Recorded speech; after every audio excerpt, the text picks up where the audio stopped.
నిన్న ఆంధ్రప్రదేశ్ ఉప ముఖ్యమంత్రి జనసేన అధినేత పవన్ కళ్యాణ్ గారి ఉత్తరాంధ్ర పర్యటన విజయవంతంగా సాగింది. అయితే ఆయన పెందుర్తి పరిసర నియోజకవర్గాల్లో ఆయన పర్యటించారు.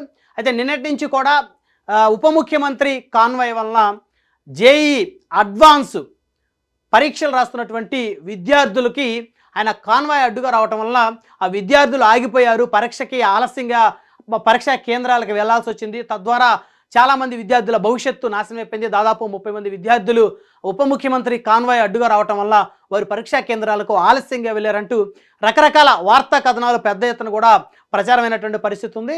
ప్రత్యేకించి చెప్పాలంటే ఇటు ప్రతిపక్ష పార్టీ వైఎస్ఆర్ కాంగ్రెస్ పార్టీ తమ సోషల్ మీడియాలో పెద్ద ఎత్తున ఉప ముఖ్యమంత్రి పర్యటన వల్ల 30 మంది విద్యార్థుల భవిష్యత్తు నాశనమైందని చెప్పేసి వారైతే ఏపీ ఉప ముఖ్యమంత్రి పవన్ కళ్యాణ్ మీద పెద్ద ఎత్తున అయితే ఫైటింగ్ చేస్తామన్న పరిస్థితి అయితే కనపడతా ఉంది సోషల్ మీడియాలో. అయితే ఒకసారి దీనికి సంబంధించి అసలు నిజంగా ఉప ముఖ్యమంత్రి నిన్న ఎక్కడెక్కడ పర్యటన చేశారు, ఆయన ఏ ప్రాంతంలో గుండా ఆయన కాన్వాయ్ వెళ్ళింది, అదేవిధంగా ఆయన కాన్వాయ్ వెళ్ళినటువంటి సమయంలో పోలీస్ అధికారులు ఎంతసేపు అక్కడ ట్రాఫిక్ను నిలుపుదల చేశారు అనేటువంటి అంశాలు చర్చిద్దాం. అదేవిధంగా ఇంకొక అంశం కనుక తీసుకుంటే వైజాగ్ అదేవిధంగా హైదరాబాద్ లాంటి మహానగరాల్లో లేదా పరిసర ప్రాంతాల్లో సరౌండింగ్స్లో ముఖ్యమంత్రి కాన్వాయ్ వెళ్ళినప్పటికీ కూడా మహా అయితే ఒక 10 నిమిషాలు మాత్రమే అక్కడ ట్రాఫిక్ని ఆపేటువంటి అవకాశం ఉంటుంది. ఎక్కడా కూడా గంటల తరబడి ట్రాఫిక్ని నిలుపుదల చేసేటువంటి పరిస్థితి అయితే ఉండదు. సాక్షాత్తు హైదరాబాద్కి గతంలో ప్రధానమంత్రి నరేంద్ర మోదీ గారు వస్తున్నటువంటి సమయంలో కూడా ఆయన పర్యటన జరుగుతున్నటువంటి సమయంలో కూడా కేవలం ట్రాఫిక్ జాము 15 నుంచి 20 నిమిషాలు ఎక్కువ మించినటువంటి పరిస్థితి అయితే గతంలో లేదు. ఈ అంశాలన్నీ కూడా మన 99 టీవీలో వీడియో చూస్తున్న ప్రతి ఒక్కరికి కూడా తెలిసినటువంటి అంశమే. ఎందుకంటే ఎప్పుడు కూడా ప్రధానమంత్రులు ముఖ్యమంత్రులు వస్తున్నప్పుడు గంటల తరబడి ట్రాఫిక్ను నిలుపుదల చేసిన పరిస్థితి లేదు. ఎక్కడన్నా ఏదన్నా ఒక విధ్వంసకర వాతావరణం జరిగినప్పుడు లేదా ముఖ్యమంత్రుల మీద ప్రధానమంత్రుల మీద ఎవరన్నా కుట్ర పన్ని వారికి ఒక థ్రెట్టింగ్ వాతావరణం ఏదైనా క్రియేట్ చేసినటువంటి క్రమంలో మాత్రమే వారి భద్రతా ప్రయోజనాల దృష్ట్యా ట్రాఫిక్ను నిలుపుదల చేసి చెక్ చేసేటువంటి అవకాశం ఉంటుంది. లేని పక్షంలో గంటల తరబడి ఎవరి వాహనాన్ని ఎవరి కాన్వాయ్కి వచ్చేటప్పుడు గంటల తరబడి ట్రాఫిక్ నిలుపుదల చేసే పరిస్థితి ఉండదు. అయితే దీనికి సంబంధించి ఒక అంశం కనుక చూస్తే ఫ్యాక్ట్ చెక్ ఏపీ గవర్నమెంట్ ఒక ప్రకటన విడుదల చేసింది. ఇది factcheck.apgovernment.in. ఇది అఫీషియల్గా ఆంధ్రప్రదేశ్ ప్రభుత్వానికి సంబంధించి fact check Twitter account. So ఇక్కడ రాష్ట్ర ప్రభుత్వం తరపు నుంచి ప్రధానంగా ఒక అంశాన్ని అయితే ధృవీకరించారు. ప్రతి అభ్యర్థి ఉదయం 7 గంటలకు రిపోర్టు చేయాలి మరియు పరీక్షా కేంద్రం యొక్క గేటు ఉదయం 8:30 మూసివేయబడుతుంది. అంటే ఆంధ్రప్రదేశ్లో ఎవరైనా సరే 10వ తరగతి పరీక్షలు రాసిన వాళ్ళైనా, ఇంటర్మీడియట్ వారైనా, లేకపోతే డిగ్రీ వారైనా, పీజీ వారైనా, సో లేదా ఏదైనా పోటీ పరీక్షలు అయినప్పటికీ ఖచ్చితంగా ఒక సమయం ఉంటుంది. ఆ సమయానికి 1 సెకండ్ మించినప్పటికీ కూడా పరీక్షా కేంద్రాలకి ఎలో చేసేటువంటి అవకాశం లేదు. ఎగ్జాంపుల్ కావాలంటే మనము యూట్యూబ్లో కొట్టి చూడవచ్చు. గతంలో కూడా ఎంతోమంది విద్యార్థులు పరీక్షా కేంద్రాలకి ఆలస్యంగా 1 నిమిషం వెళ్ళినప్పటికీ కూడా అక్కడ భద్రతా సిబ్బంది ఎలో చేసే పరిస్థితి ఉండదు. ఎందుకంటే ఆ యొక్క పరీక్షా కేంద్రాలు ప్రభుత్వం అధీనంలో ఉంటాయి.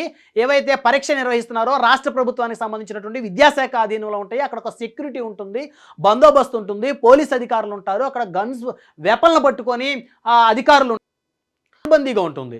సో అయితే 1 నిమిషం లేట్ అయినా సరే పరీక్షా కేంద్రాలకి ఖచ్చితంగా ఎవరిని ఎలో చేసే పరిస్థితి అయితే ఉండదు. సో కాబట్టి ఇక్కడ ప్రధానంగా 8:30 గేట్ మూసివేయబడుతున్నాయి అని అయితే వీరైతే చెప్తా ఉన్నారు. అది కూడా అందరికీ తెలిసిన అంశమే. అయితే గౌరవ డిప్యూటీ సీఎం కాన్వాయ్ ఉదయం 8:41 సదరు జంక్షన్ గుండా వెళ్ళింది. అంటే 8:41 ఆ జంక్షన్ గుండా వెళ్ళింది. అయితే 8:30 డోర్ క్లోజ్ చేస్తారు. విద్యార్థులు ఎవరైనా పరీక్షా కేంద్రాలకు వెళ్తే ఆ సమయానికి వెళ్ళాలి. అఫ్కోర్స్ లాస్ట్ 5 మినిట్స్లో కానీ లాస్ట్ 10 మినిట్స్లో కానీ వెళ్దాం అనుకునే వారికి ఇలాంటి పరిస్థితుల్లో ఖచ్చితంగా ఇబ్బంది జరుగుతుంది. అంటే వారికి జరగలేదని మనం చెప్పలేదు ఇక్కడ. అలాంటి పరిస్థితుల్లో పరీక్షా కేంద్రాలకి దగ్గరగా నివాసం ఉంటున్న వారు లాస్ట్ 15 మినిట్స్లో బైక్ మీదో లేకపోతే కారు మీదో వెళ్ళాలి అనుకున్నటువంటి విద్యార్థులు సడన్గా ఇలాంటి పర్యటనలు వచ్చినప్పుడు ఆటోమేటిక్గా ఇక్కడ ఆ వాతావరణం క్రియేట్ అవుతుంది, ఆటోమేటిక్గా పోలీస్ బందోబస్తు ఉంటుంది. కేవలం నడిచి మాత్రమే వెళ్ళాల్సినటువంటి పరిస్థితి. ఎందుకంటే నడుచుకుంటా పరిగెత్తుకుంటా వెళ్ళేటువంటి వారిని ఏ అధికారులు ఎవరు కూడా ఆపలేరు. సో ఆ వాతావరణం ఇక్కడ క్రియేట్ అయిందా లేదా అనేది ఒకసారి ప్రభుత్వం క్రాస్ వెరిఫికేషన్ చేయాల్సిన అవసరం ఉంది. సో ఇక్కడ చెప్తున్నారు 8:41 సదర్ జంక్షన్ గుండా కాన్వాయ్ వెళ్ళింది, ఉప ముఖ్యమంత్రి కాన్వాయ్ని. కాబట్టి ఉదయం 8:41 ఆ ప్రాంతం గుండా గౌరవ డిప్యూటీ సీఎం కదలికకు ఉదయం 7 గంటలకు రిపోర్ట్ చేయాల్సిన విద్యార్థులు ఆలస్యంగా రావడానికి ఎటువంటి సంబంధం లేదని స్పష్టంగా తెలుస్తుంది అని చెప్తా ఉన్నారు. అంతేకాకుండా ఏప్రిల్ 2న ఈ పరీక్షలు ప్రారంభమైనప్పటి నుండి ప్రతి పరీక్ష రోజున మొదటి షిఫ్ట్ పరిశీలిస్తే కేంద్రంలో 81, 65, 76 మరియు 61 మంది గైర్హాజరు అయిన అభ్యర్థుల సంఖ్య ఆలస్యంగా వచ్చిన వారితో సహా. అంటే కొంతమంది ఇక్కడ ఆ పరీక్షా కేంద్రం మొదలైన దగ్గర నుంచి కూడా చెప్తున్నారు 81 మంది అంట ఒకరోజు 65 మంది, ఒకరోజు 76 మంది. 81 మందిలో ఒక 50 మంది పరీక్ష డుమ్మా కొట్టొచ్చు, ఇంకో 30 మంది లేట్ అవ్వటం వల్ల గేటు దగ్గర భద్రతా సిబ్బంది వారిని ఎలో చేయకుండా ఉండుండొచ్చు. సో ఆ సంఖ్య ఈ విధంగా ఉందంట. అంటే గైర్హాజరైన విద్యార్థుల సంఖ్య ఆలస్యంగా వచ్చిన వారితో సహా ఈరోజు తక్కువగా ఉంది. 30 మందే. నిన్న ఉప ముఖ్యమంత్రి గారి పర్యటనకు సంబంధించి ఏదో ఒక ఇష్యూ క్రియేట్ అయిందని ప్రతిపక్షాలు గొడవ చేస్తున్న అంశంలో 30 మందే. కానీ ఇక్కడ ఆ 3 రోజులు గమనిస్తే 4 రోజులు 81 మంది ఒకరోజు, 65 మంది ఒకరోజు, 76 మంది ఒకరోజు, 61 మంది ఒకరోజు. ఏది అదే పరీక్షా కేంద్రంలో గురించి చెప్తున్నారు ఇక్కడ. ఈరోజు తక్కువగా ఉంది.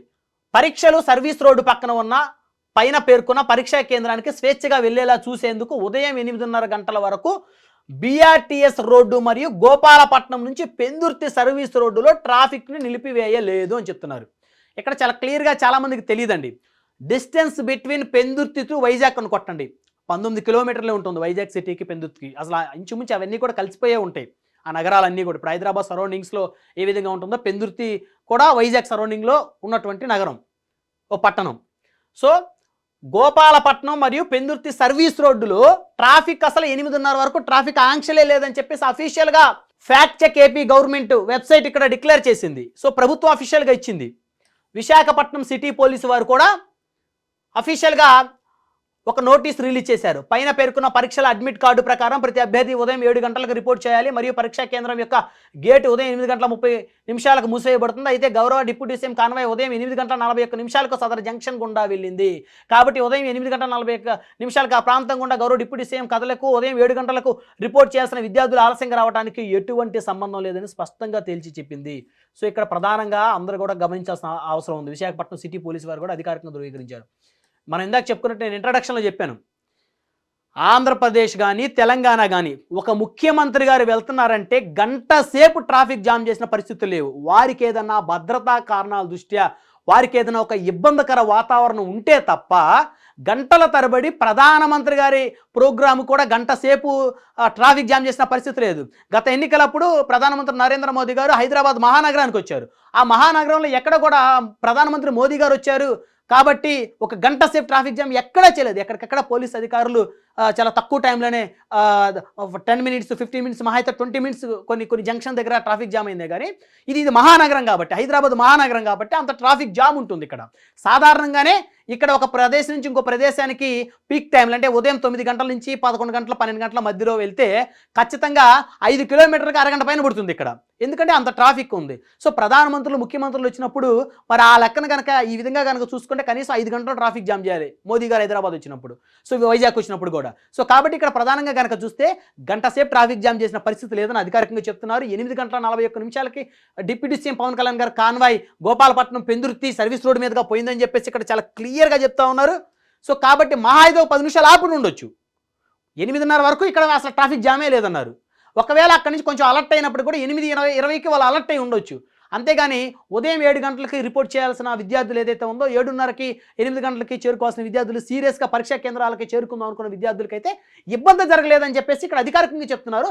అయితే ఇందులో వాస్తవాలు ఏంటి అవాస్తవాలు ఏంటి అనేది ఖచ్చితంగా ప్రభుత్వం కూడా ఇంకోసారి క్రాస్ వెరిఫికేషన్ చేసుకోవాలి. డిప్యూటీ సీఎం పవన్ కళ్యాణ్ గారి మీద వచ్చినటువంటి ఈ పెద్ద అపవాదం ఏదైతే ఉందో ఇది పెద్ద ఎత్తున నేషనల్ మీడియాలో కూడా దీన్ని టెలికాస్ట్ చేశారు కాబట్టి ఆయన కూడా ఒకసారి క్రాస్ చెక్ చేసుకొని అధికారులు ఒకవేళ దీంట్లో కనుక నిజాలు ఉంటే ఆయన కాన్వాయ్ వల్ల కనుక విద్యార్థుల పరీక్ష కనుక రాయలేకపోతే ఆయన ఒకసారి అధికారులను మందలించాలి, రెండోసారి ఇలా జరగకుండా చూడాల్సిన బాధ్యత ఉప ముఖ్యమంత్రి గారి మీద కూడా ఉంది.